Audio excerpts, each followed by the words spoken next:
ಬಳ್ಳಾರಿ ನಗರದ ಆದಿದೇವತೆ ಶ್ರೀ ಕನಕದುರ್ಗಮ್ಮ ದೇವಿಯ ಸಿಡಿಬಂಡಿ ರಥೋತ್ಸವ ಅದ್ಧೂರಿಯಾಗಿ ನಡೆಯಿತು. ಬಳ್ಳಾರಿ ನಗರದ ಶಾಸಕರಾದಂತಹ ನಾರಾ ಭರತ್ ರೆಡ್ಡಿ ದೇವಿಗೆ ವಿಶೇಷ ಪೂಜೆ ಸಲ್ಲಿಸುವ ಮೂಲಕ ಸಿಡಿಬಂಡಿಗೆ ಚಾಲನೆಯನ್ನ ಕೊಟ್ಟರು.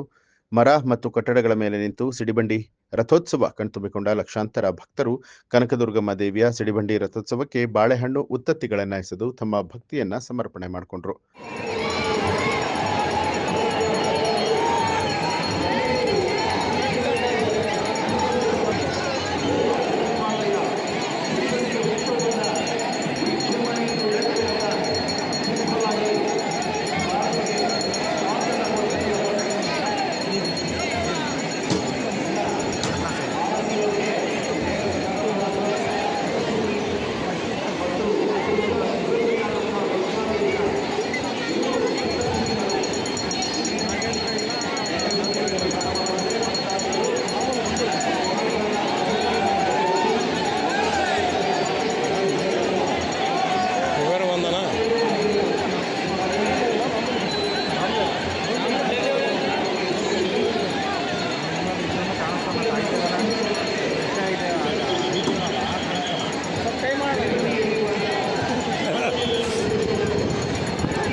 ನ್ಯೂಸ್ ಅಲರ್ಟ್ ನಿಮ್ಮಿಂದ ನಿಮಗಾಗಿ.